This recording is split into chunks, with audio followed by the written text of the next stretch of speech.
And good Thursday morning. Welcome to episode 84 of the Inside Drive podcast. We are sitting inside the Beach House Sales and Development Studios. Today we are joined by special guests Jaye Chapman, former MLB pitcher and works for Chapman Wealth Management. And then, of course, most Thursdays we got David Hayes hanging out with us from PCB Hobby and the voice of the Mosley Dolphins, which I believe the first game is coming up in 3 weeks from now? So we got the Kickoff Classic August 14th, and then the first game will be against Choctaw on the 20th because it's on a Thursday. So, yes, sir. It's just kind of crazy, and I didn't mean to jump into conversation already, but it's just kind of crazy. Show, I'm just living it. Yeah, you're just here. We're just rocking and rolling. It's just kind of crazy that summer conditioning has now ended, and you only really get a couple weeks of real practice before you start playing real football. So, and like I said, of course, hanging out with Jaye Chapman as well. But before we get started on today's show, I want to talk about some of our sponsors, starting with our studio sponsor, Beach House Sales and Development. Looking to buy, sell, or invest along Florida's Emerald Coast? This is Beth Mulvey, owner at Beach House Sales and Development.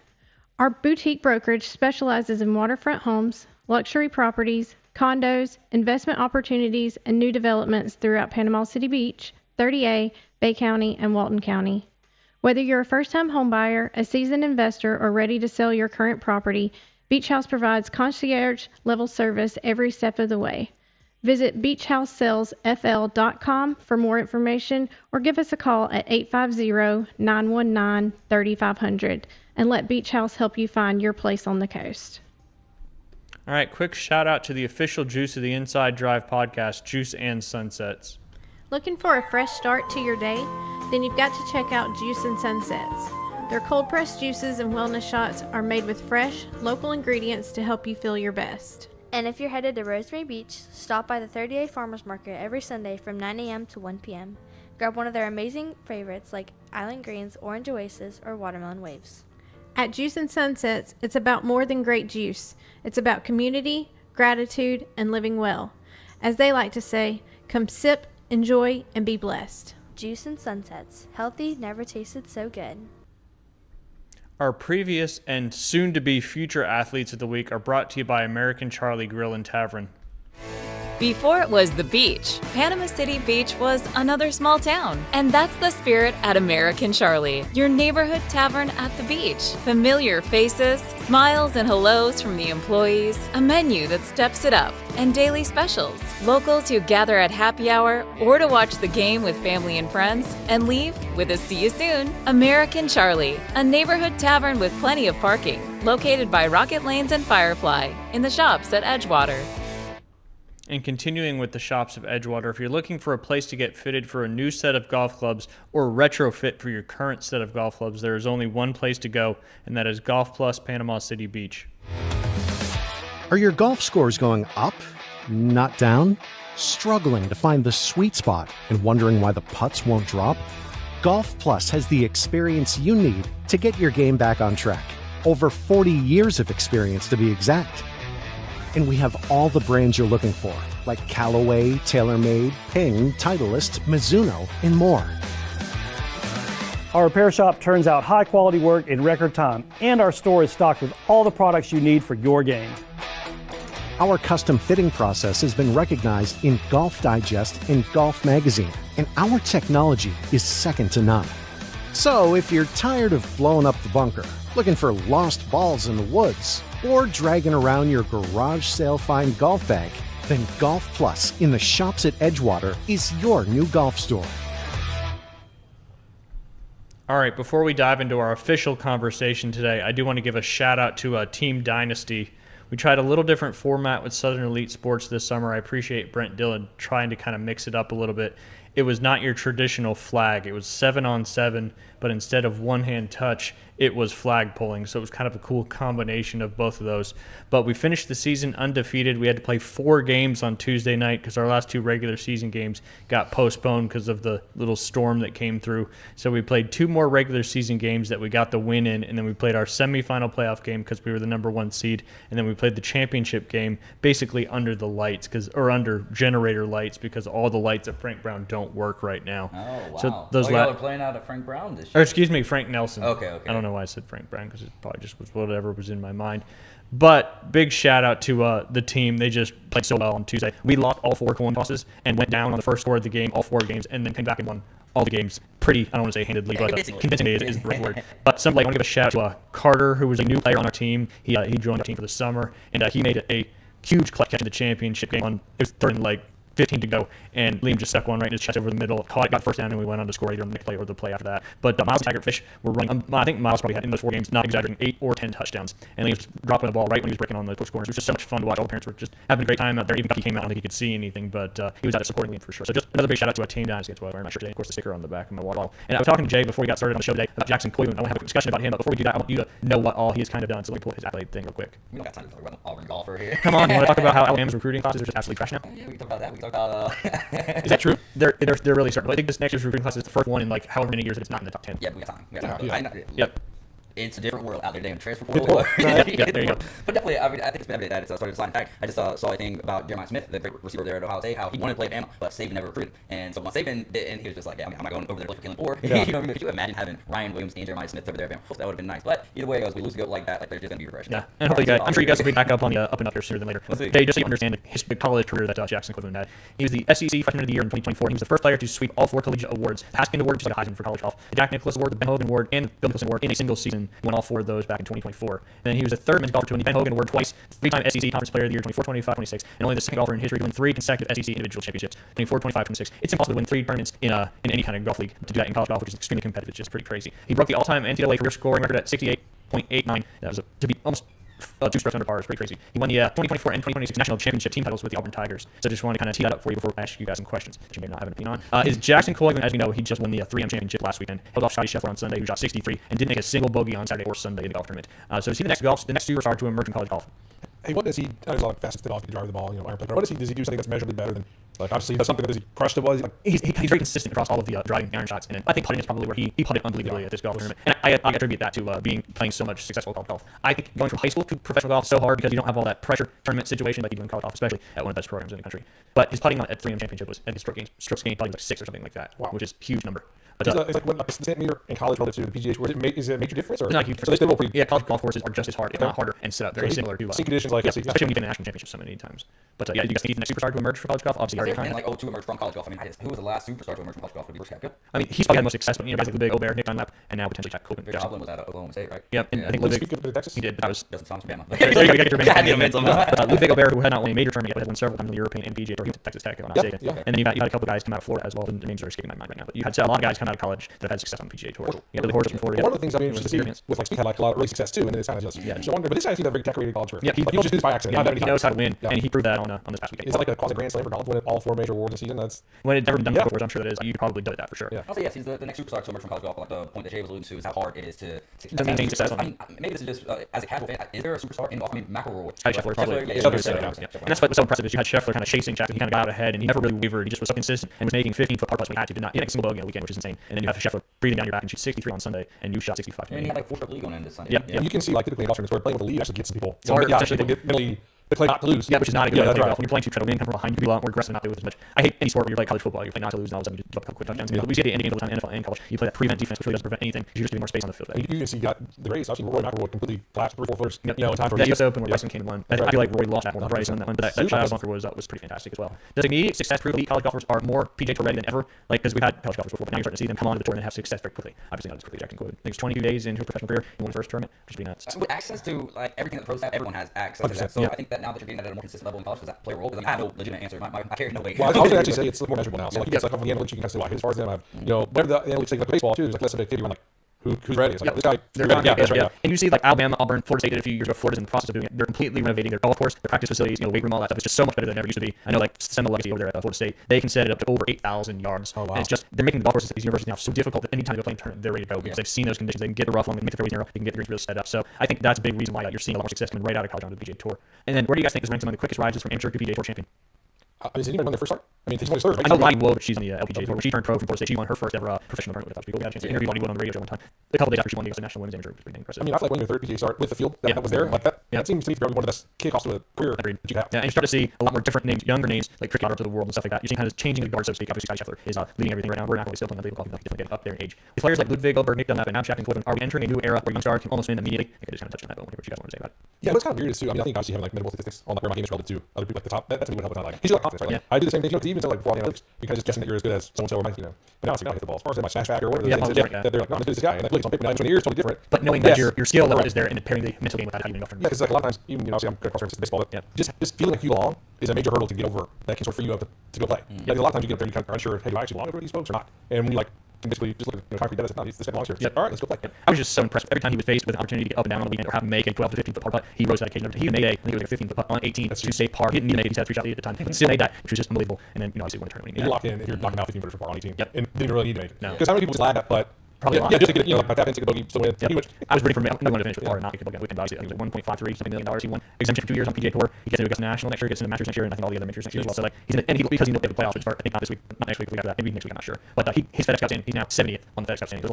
Just with that win. So as long as he stays decent these next couple tournaments, he'll be in the FedEx Cup playoffs, which is unbelievable. And an opportunity to make obviously a lot more money. I think about it from Melbourne Golf is who sponsors his shirt, but I wonder how many of those clothing companies came after him when he turned pro, and especially now he's won his first one. But good for Melbourne, probably. It's like he stepped on anybody. This guy was dominating college golf. I've been talking about it for several years between radio and the podcast, and of course he just he could have turned. No, I would say he's probably like my build. Oh, you're like he's tall. Yeah, but not big by any stretch. He's different. Yeah, he's like 6'4", 6'5". Yeah, he probably, my guess would be like 6 foot, like 170-ish, maybe 180-ish. Talk about just the ability to like, sort of kinetic sink, use the ground, and just that's all your leverage is. People get away from that. Realize that the only leverage you have is from the ground in your golf swing. Yeah, I was gonna say 5'10". He's 5'10". Wow, so it's like a Justin Thomas, like a rookie kind of deal, which brings me to my next just only golf. You know, like I said, I forget about golf. I'm hanging around. He was had a shot to make it. That's what I'm saying. I was nobody wanted. Oh, I forget who won that, but nobody wanted that guy to win. This last, I guess it was British show. Which was the one where Bryson Ellis that did the ball went home? Yeah, that was different. Yeah, weeks ago. I forget it was someone missed it. Someone I forget about this. He had a flash in the band. That's like everybody forgot about Sergio, and he just came out of nowhere matches. Hopefully that happens for Ricky, because I love seeing him before he finishes up his career. In y'all's opinion, and maybe Jackson Clifton is one of them. Is there anyone in golf who can consistently challenge Scotty Scheffler over the next 5 years?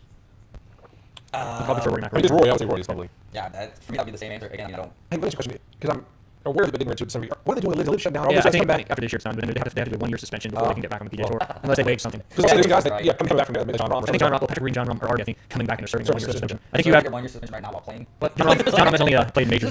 He's also on the DP World Tour as well. So because there wasn't as much divide between those two, so he'll be eligible for the other right next year. Nice. Yeah, there might be a few names I feel like. Scotty actually, in my opinion, had a little bit of tier this year. He his first cut 70 cuts. I mean, he kind of didn't finish. He turned like up like you were used to him finishing stuff, but maybe he's out of the back. Yeah. Where did he finish in the championship? He's in the top 5. Yeah, top 5, and then I guess he's second here. Scotty's all about his putting. He's putting well. He's in the mix. He's not putting well. He's not in the mix, which is very Did you see the reason I was kind of saying like he just didn't seem like raw human can get frustrated, but he had a little bust up his guy. Yeah. That was sort of like a characteristic. Just the way he responded to that. Yeah, for sure. Because Scotty didn't want to play those. And he got one shot. Yeah. Tell me which club they hit the right yards. Green correctly. I think it was a win question. He had totally missed the win. Well, those guys are so dialed in that they know they're going to hit 171 yards. They're going to be within probably a half yard of that when they hit it, because it's just. I don't want to club left the face the guy. He's like, oh boy. Yep. Shit. I'm gonna be in trouble. That's gotta be one of the worst feelings.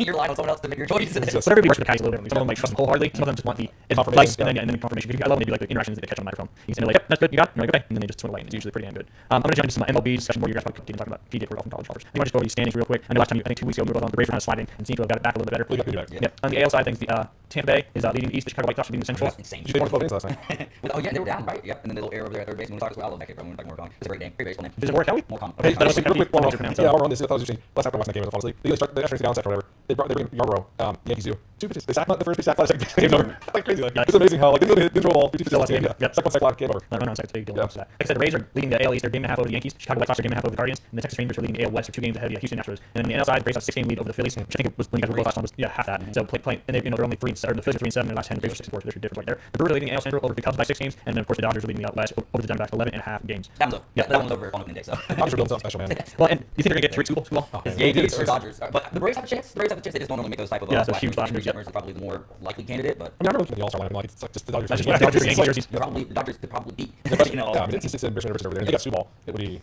Oh man, that was probably his last start with the. I was actually nervous about his arm. When he first started, I thought like I didn't look worse than the way he was acting. I thought, man, he's been down for a year. He's back ready to roll. On the wild card side of things, the Yankees are leading that. They're 6 games ahead, and then the Boston Red Sox are a game and a half ahead, and then Cleveland right there in last spot. They're on the wild card right now. On the NL side of things, the Cubs are 4.5 games ahead, and the Diamondbacks and the Phillies are neck and neck for those other wild card spots. I guess you guys about school, which is going to be one of my questions. But kind of some MLB debate questions. If you could start a franchise with one current player, who would it be? Shohei Ohtani. I figured that's what you were gonna say. If we take him out of it, yeah, no, it's like betting. You can't bet on Shohei. But you're talking about right now. Yep, Yeah. current player. because Shohei's he's not on the down slide by any means. No. But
Like, meaning the down portion of, like, age-wise in his career. I don't even know what type of a year he's having right now. I mean, I really like that Murakami kid, but that's just because he was my last pick in fantasy baseball this year. And, like, from round 8 or 9, I just kept looking like, man, I'm gonna pick him up.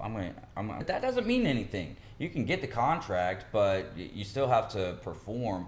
So that's the only thing for me is I like the fact that when you come up so young, you have time to kind of work through those failures at a better clip. But I think the reason why I would take Ellie is just the electricity. Yeah. Well, he's dynamic. Yeah. And you can't.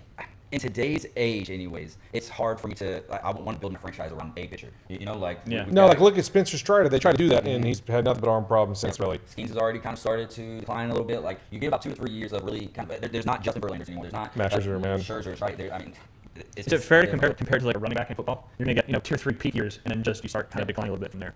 I think that's a fair comparison. I mean, obviously it's different sports, like what we were talking about before the show, where like the individuality in baseball is such a you gotta be good individually, whereas in football, like you could still be a good running back, but you're relying on everybody around you. And you left guards, and all of a sudden the holes aren't opening up the way that they used to. So there's that. Whereas in baseball, especially from the pitching aspect, is when you start a game, right? And Jameis is better than both of us, but by your third time working through the lineup, I mean, you guys even make it 3 times through a lineup. So then, divisionally, you're seeing teams 13 times a year. You're probably pitching against them 3 times. Like people just catch on to you, I think. And now between every at-bat, between every inning, they're going and watching the iPad. So I just think that it's easier to pick up. I mean, and the same way for pitchers to be able to pick up on the hitters' tendencies. That's a reality there. But yeah, I mean, but it's a little hard. It's hard. In my opinion, this is my opinion. Yep. But like, even if you identify a hole in a guy's swing, like after the 3rd time he sees you, I mean.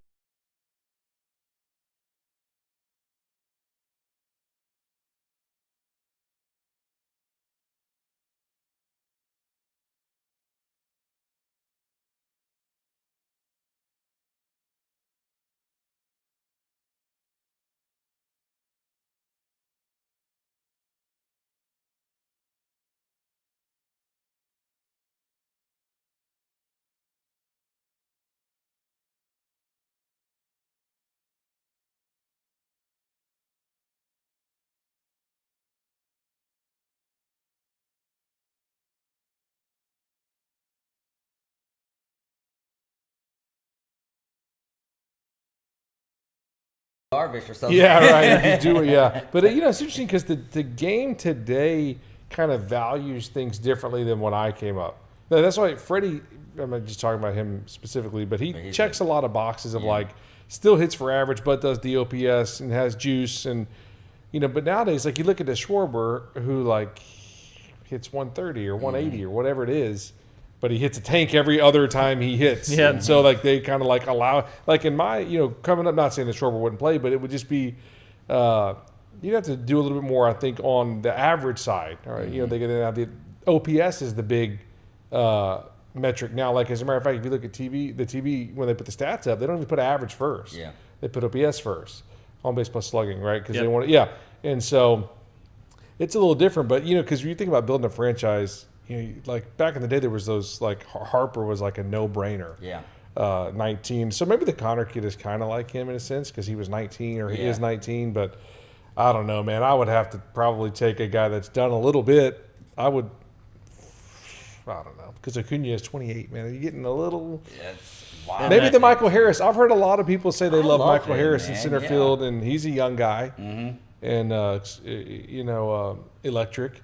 PCA. But he to me still has too much swing and miss for me. For me, he has too much swing and miss. I just like the way that he plays. He's game electric. With so much electric. Super electric. Boogie, oogie, woogie. Yeah. Yeah, he is. He is super electric, man. Yeah, and that's why I was going to go with that. I just like those players who bring juice to a lineup. Yeah, no question. They don't necessarily have to play good, but just being out there just brings a different. Michael Harris has that effect too. Yeah, I've just heard a lot of people talking about him, and what he can do for you on defense. Man, a lot of people underweight that. Yeah. Like, man, when you guys out there saving runs, running down balls, throwing guys out.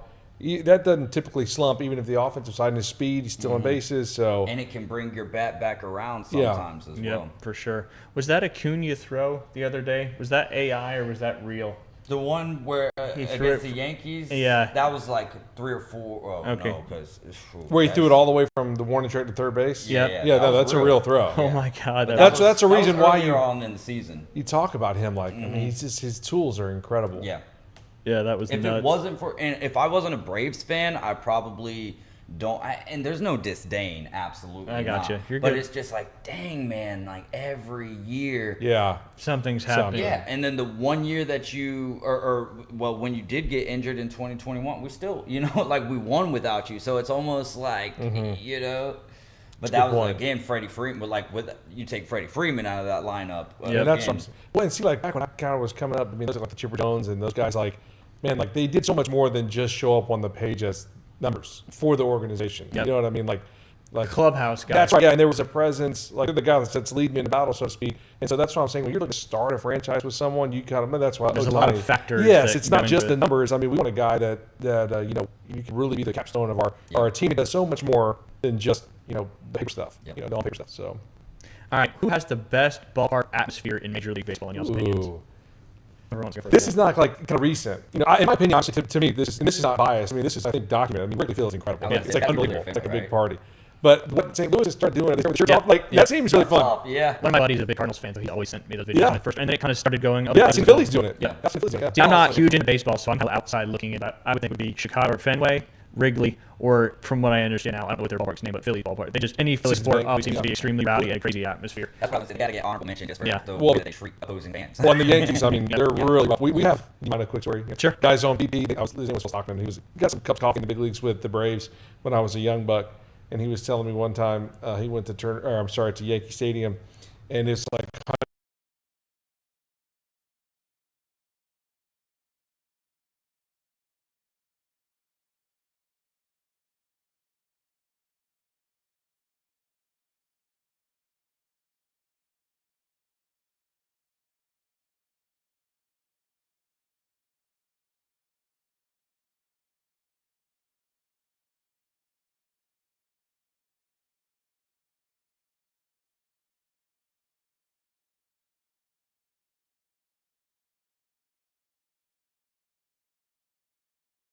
degrees in August, whatever, and everybody's wearing their pullover.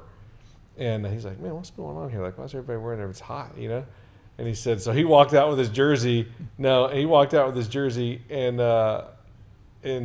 everyone was obviously yelling expletives at him, his name, and like, hey, Stockman, like, a lot of expletives. And he's just figured out real quick why people have their jersey on. They don't want their name exposed. The Yankees fans were ruthless. Threw AA batteries at him in the bullpen. Like, it's ruthless, man. Of course, that was back in the day. I guess. That's so wild, though, the batter. Like, anytime throwing anything at, like, at athletes, it's like, that's kind of crazy, It's very crazy. To each their own, huh? When I remember when I was a kid, one of our neighborhood friends, they had 5 kids, and their dad was a huge Boston Red Sox fan, and he'd always take everybody to one Yankees Red Sox game throughout the and he would wear his Red Sox jersey, and that was old Yankee Stadium, and I had never witnessed stuff like that before. Oh yeah, and it was pretty wild. That's for sure. That is for sure. Yeah, those are bucket list for me. Those Wrigley and Fenway. Yep, no doubt. Which MLB rivalry is currently the best in y'all's opinion? I mean, it's still like Yankees and Red Sox are always going to be in the middle of that. I think Phillies Braves has become more relevant. Yeah, like it's been around for a while, but just because they're constantly at the top end of their division. Yeah, the last several years it's either been the Braves or the Phillies. So yeah. Yep, and then obviously and then both of those eventually against the Dodgers. Yep. But Braves Dodgers is an underrated rivalry. Yes, I think it is. that it's since really 2021, it's really become a good rivalry. Cubs Cardinals has always got to be mentioned. It's just not as relevant right now. And Dodgers Padres. That's what I was going to say. Yeah. Dodgers Padres has kind of come up now because they, obviously with Tatis and Machado and some of these guys, they really, they've really disappointed for the roster they've put together over the last however many years. Because Tatis would have been one of those guys that we were talking about starting your franchise or building your franchise around. Yes, that's a good point. Of course, obviously all the steroid use and injuries and stuff like that are good. Which former player would today give me him to start my there you go. Baby. Which former player would dominate if he played in today's game? I mean, I think that alludes to Barry Bonds for sure. I think obviously Chip would still just rake. Yeah. I mean, the guy, man, when I was just around, I was just in his universe, and I wasn't like friends with the guy, but I just was watching. He did so many intangibles. I don't think people realize. Obviously.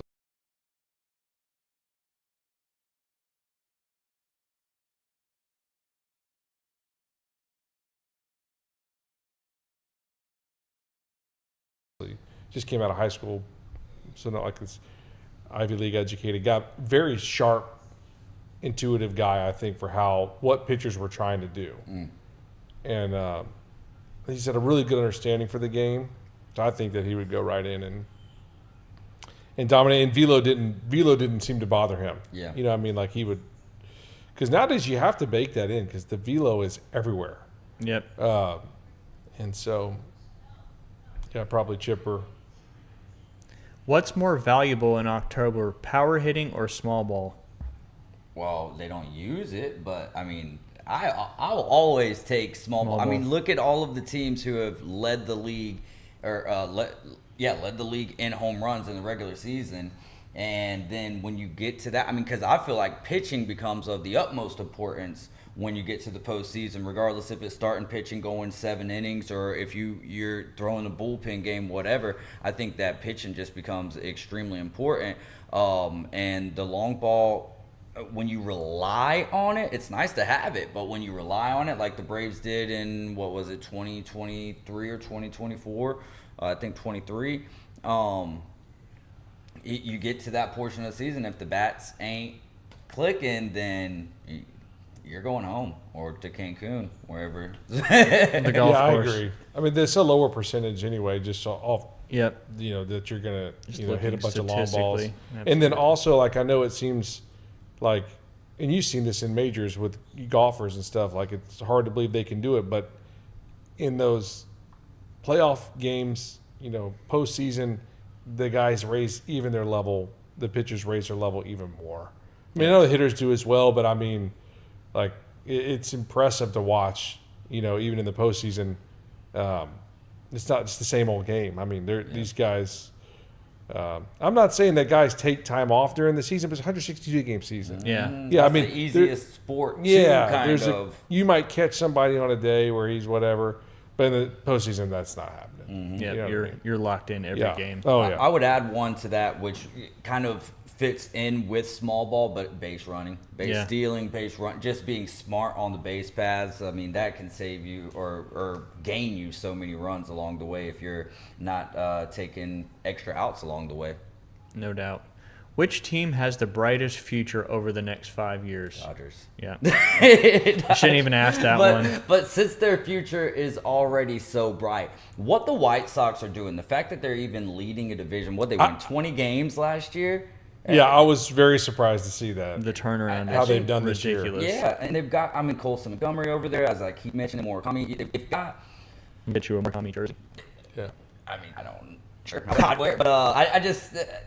for me, it would be the White Sox, I would say.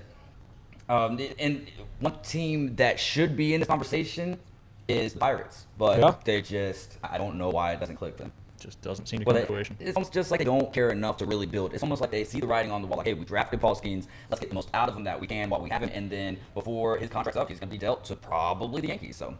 Yeah, but you would think you want to build around a superstar like that, try to get the most out of your whole team during that. Yeah, no, that's your point. Yep. I think that, where's Harper in there? Where are those guys on there? I think they still have a bit of time on their contracts left.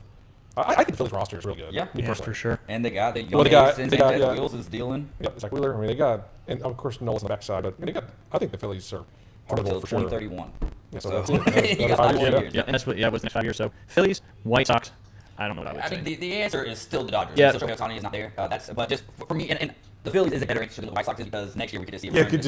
But just what they did last year and then where they're at today. Because another team that you would have thought about, like the Tigers, they had 2 back-to-back years, but then this year it's squandered. And I think just playing in the Central in general, no matter which side, AL or NL, it's like you get about 2 good years. And then, like the Brewers, they were great last year and then they're great again this year. The problem is they're going to run into the buzzsaw that every other team is going to run into as well. I mean, that's why the answer is the Dodgers. Yep, there you go. One more quick question. We'll take a break and talk about a little more baseball stuff before we get to our crazy stories. Make one bold prediction for the rest of the season.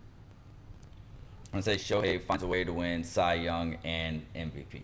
I don't even know if that's bold. I was going to say, is that bold?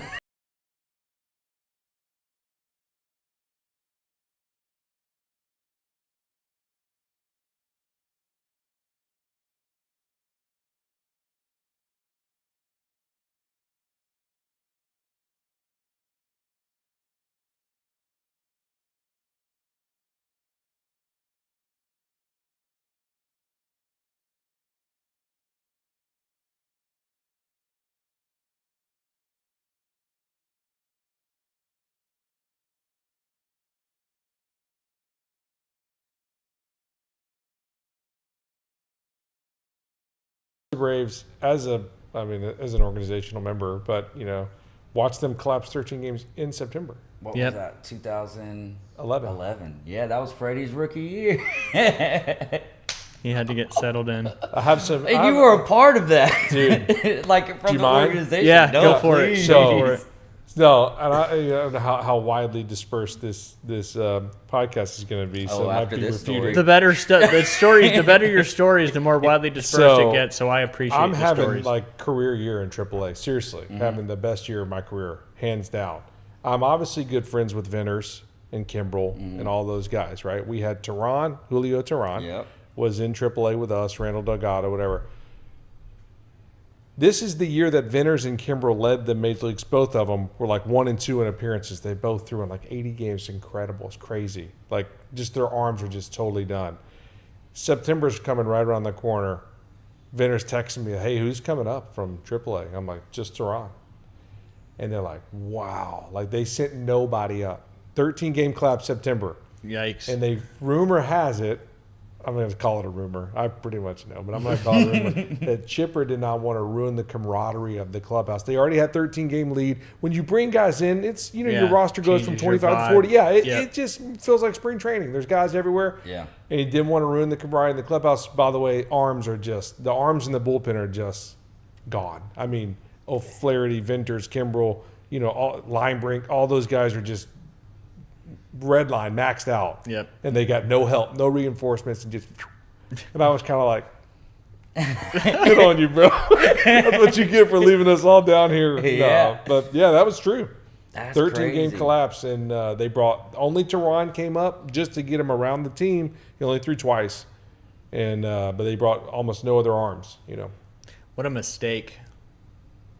And that's insane because we were talking about how important the camaraderie is. Yeah. But also sometimes I guess if you put but those guys needed camaraderie rest. over- I mean, right. Venters. They were so done. That's what I'm getting at though. Is sometimes you could put the camaraderie over the reality, and it costs you. Yeah, that's a great story. Because I remember I thought I had already at one time in that year been told that I was going up, but didn't go up. Scott Linebrink had a back injury. I was in Gwinnett. It's 40 minutes from Atlanta. Yep. They told me, hey, go get back in your street clothes. You might have to drive to Atlanta tonight to be, And then they came back about an hour and a half later and said, no, he's through a bullpen. He's fine, So I knew I was kind of right there. Eventually I was next put man up on the Major League roster that offseason. So I knew I was right there.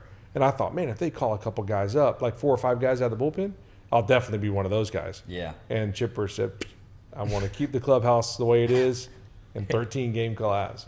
I'm not saying that's the reason for it, but it could be. I mean, like it makes sense that it would be. Guys are tired, man. Give these guys a break. And I mean, that's the whole point. Well, not the whole point, but the month of September is the dog days, man. Yeah, that, and then that's when you see the most call ups, and so I say that there's a lot of validity to that, especially being on the inside of the organization. I was like, man, I couldn't believe it. I mean, there's guys on the 3 or 4 of us that were having really good years, didn't go up, and we're just like, I mean, like, what's the deal? Like, this is crazy. Wild. Yeah, and Venters texting me personally, like, yo, dude, who's coming up? Like, we need guys. Like, Kimbrel and I have thrown in 80-something games. That's, if you do the math, that's every other game. Yep. And not including games when you get hot and don't pitch. Yeah. It was like two-thirds of the games that they were throwing in or warming up in. Yeah. You would and think by the way, Venters just went on to have like 4 Tommy Johns right after that. Yeah. So, and sorry. You would no, sorry, that was awesome. You would think somebody, higher up in the organization would override the not wanting to ruin, but I don't really know how it all works, but I've seen people get fired for decisions like that in other sports, so just kind of crazy stuff. Well, Frank Wren wasn't around too much longer after that. And I do like Frank Wren, but he wasn't around too much longer after that collapse, All right, we're going to go ahead and take a quick break, listen to the Back 9 PCB commercial. We'll be right back, the Inside Drive, episode 84. I am Scott Pullen, one of the owners of the Back 9 Panama City Beach. This is a 24/7 indoor golf simulator business. We have 3 bays, 2 are more open, and then one's kind of more semi-private. So I believe what's special about the Back 9 is not only our software and equipment that we use, which is full swing, but also there's plenty of space for righties, lefties, tall, short, any size person to come and swing and not feel like you're just in a tight space or going to hit a wall or hit the ceiling or anything like that. Also, you actually get a video feedback of your interaction with the club face and the ball. It's extremely important when you're learning how to play, but also trying to dial in your clubs and get better at the game of golf. So we have about 70 different courses that you can play, from Pebble Beach, TPC Sawgrass, St. Andrews, a whole bunch of different courses. But there's also games that you can play, like tic-tac-toe and Connect Four and skee ball and darts and all these that work on your game, but at the same time, they're still fun for all ages. I think you should visit the Back Nine, Panama City Beach, because you're gonna have a fun time, regardless of if you are an avid golfer or brand new to it, and it's 24/7. So if you're interested in coming to the Back Nine, you can go to our website, back9golf.com, and book a tee time. You can also book a free demo. And we also have memberships available monthly and for the year. Our bays booked by the hour, and then also we have club rentals as well if you don't have your own clubs. Come visit us at the Back Nine, Panama City Beach, where golf never sleeps. All right, we are back. You're listening to the Inside Drive, episode 84, hanging out with Jaye Chapman and David Hayes. We're going to finish up our baseball talk and then probably go ahead and get out of here. I'm going to talk about, let's see, I think I got it there. Yep. Contenders and pretenders. In y'all's opinion, which division leader is the most vulnerable? And if it was 2011, I would say the Atlanta Braves. Well, I mean, the bold prediction is the Braves or the Phillies overtaking the Braves.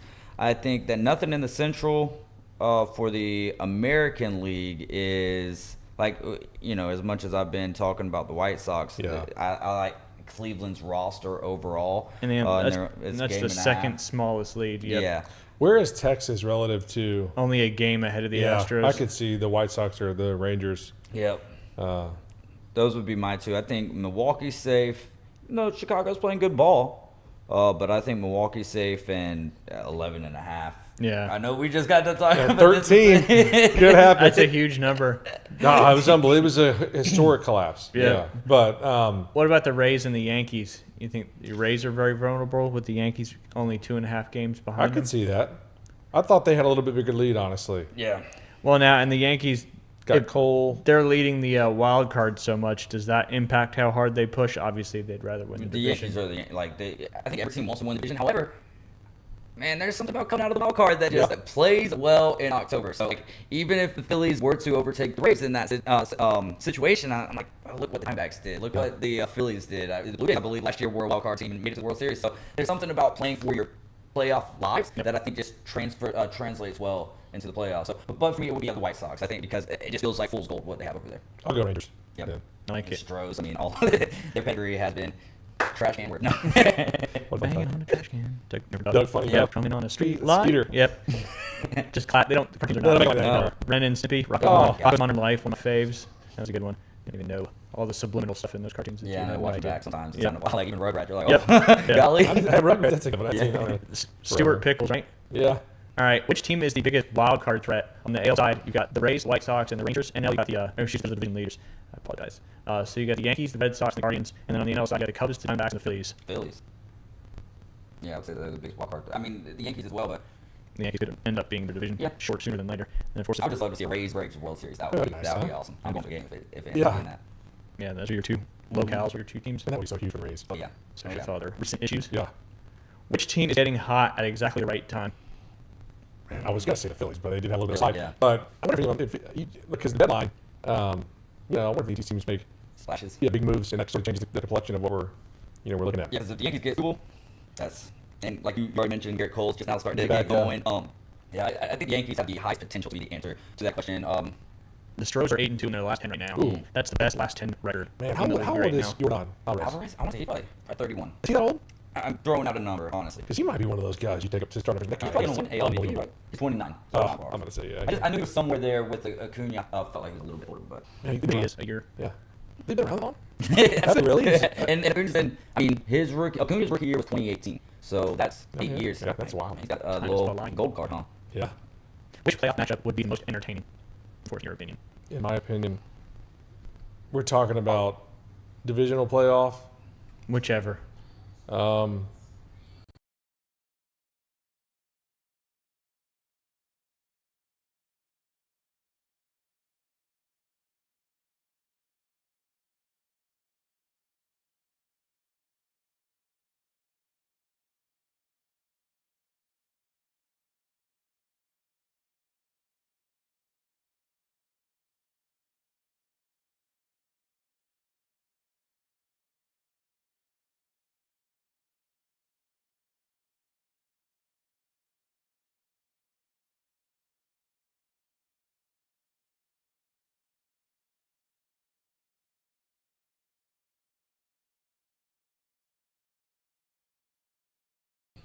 I want to see, I want to see a Rays Dodgers. Ooh, World Series. Something like that. Or if we have small ball versus, or not small, but small analytics market and versus big market. Yeah, I want to see that. I want to see somebody try and actually come take on the Dodgers. Like a David and Goliath type scenario. I mean, I would love to see a Braves-Dodgers series. We've played great against them this year, though. We've had their number this year.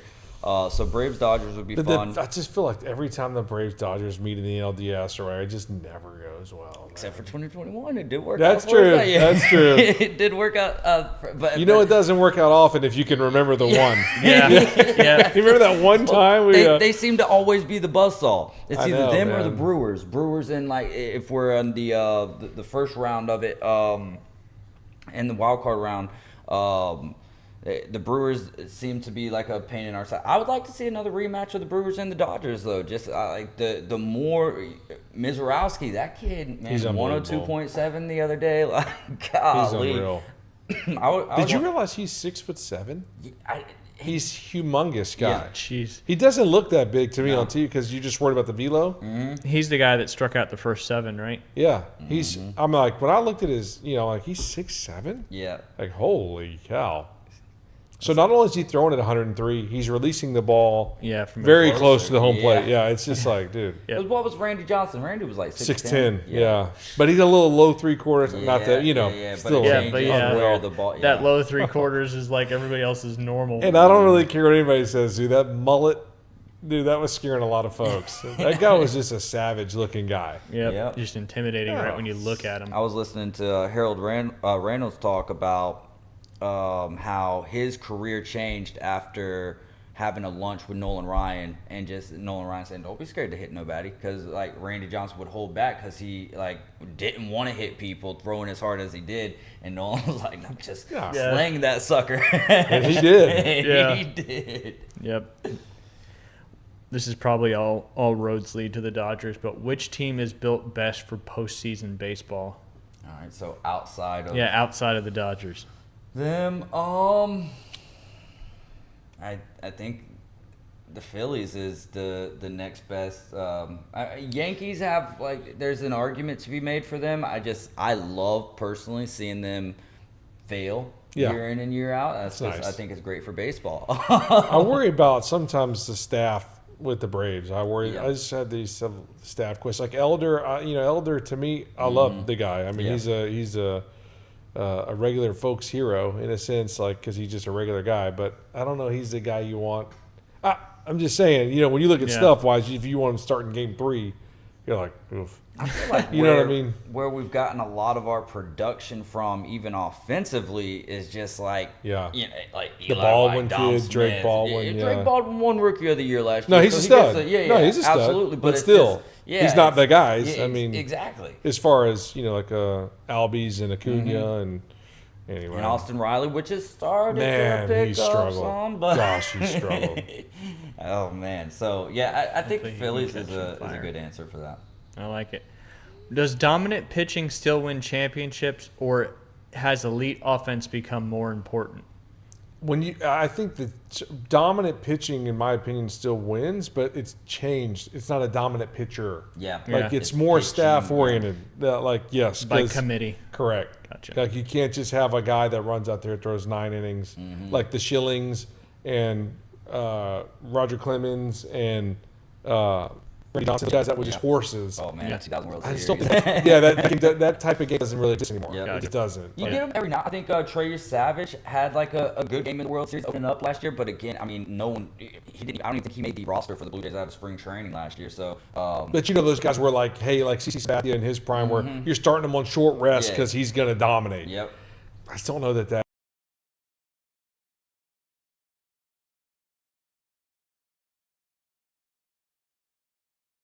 Is the same as it was. Yeah, I agree. Now you got to have the bridge guys, and you got to have the the guys that lock it down. The starter nowadays, if he throws 6 shutty, I mean, it's like that's more of a rarity than a common. Yep. All right, final question, then maybe we'll have time for a couple crazy stories. Which closer do you trust most with a 1-run lead in Game 7? Now I trust the Miller kid. Mason Miller. Like the Miller kid is just. I heard reports he was wanting to start. That would be interesting. But I think he has like a below 1 ERA right now. Yeah, I mean, he's nasty. Disgusting. Yeah, I mean Mason Miller. It seems like another kind of position that's just kind of lost its. It's not as I don't want to say critical. luster, but yeah. Well, ever since guys, there was like a committee component to it as well. Mm-hmm. Like they started. I don't know exactly when that was when they started introducing more closer by committee. Yeah. But once I think organizations kind of figured out like, hey man, there's a couple guys that can do this for us. Mm-hmm. You started seeing because it was like when I was around Brad Lidge, obviously Kimbrel and those guys. I mean, there's no question that they're going in the game. Mm-hmm. Now it seems like Mason Miller, but there's other teams that allow other guys to do it. And we talked about it before. I know we want to go, but we talked about it before that the ninth inning is not always the most critical inning lineup wise. Yeah. Yeah. I mean, you might face Ohtani, Mookie Betts, and Freeman in the seventh. Yep. And then they're not up, and then they have 6, 7, 8 in the ninth. Well, so that the especially against the seventh inning guys was more my important than your opinion. ninth inning guy. Well, then you could just say, hey, what's more likely to score a run? Yep. Yeah, probably Mookie and Shohei and Freddie and Muncy behind them. And you're going, hey, let's get these guys out. The seventh inning rating was more critical. Anyways. Yep. How about Chapman up in the top 5? Still? Yeah, with 25 this year. Dude. Kate Smith is leading. Brian Baker. Kate Smith is with Cleveland. Brian Baker with Tampa. Then Mason Miller at third with 28. Riley O'Brien with St. Louis with 26. That's, Interesting. Yeah, it's wild. But, yeah, that's true. All right, we can knock out a couple crazy stories, and we'll save the rest for next week. I'll start with this one, and David, you could finish off that other one. This is from Michael Kim, who's a professional golfer. He's pulled some other stories about Siwoo Kim before, but this is a brand new Siwoo Kim story. There's a solid Korean barbecue restaurant I always wanted to go when I'm in Detroit. I text Siwoo, want to grab dinner tonight at this place? He goes, sure. He searches the name of the restaurant on Google Maps. Without much thinking, starts driving. Before it's too late, he realizes he's about to go. Sorry, that's not intended.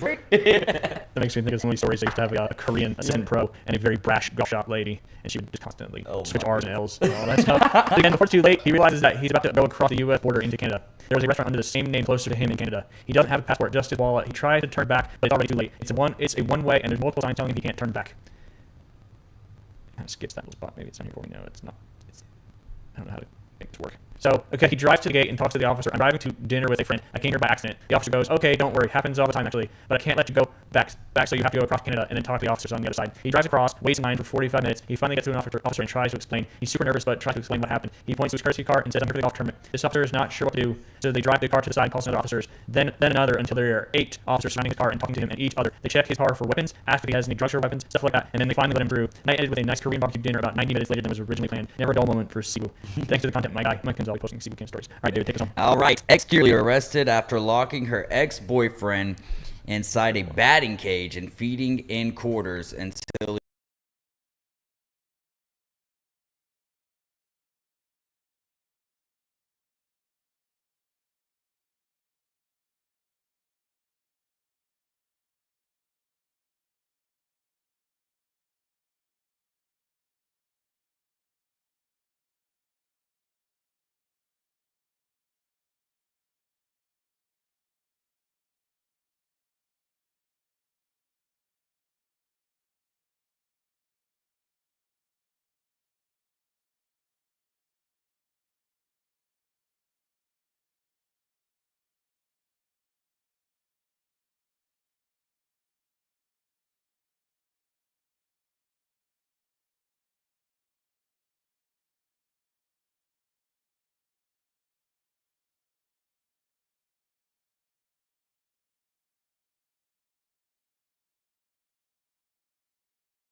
were just hitting balls and talking things out.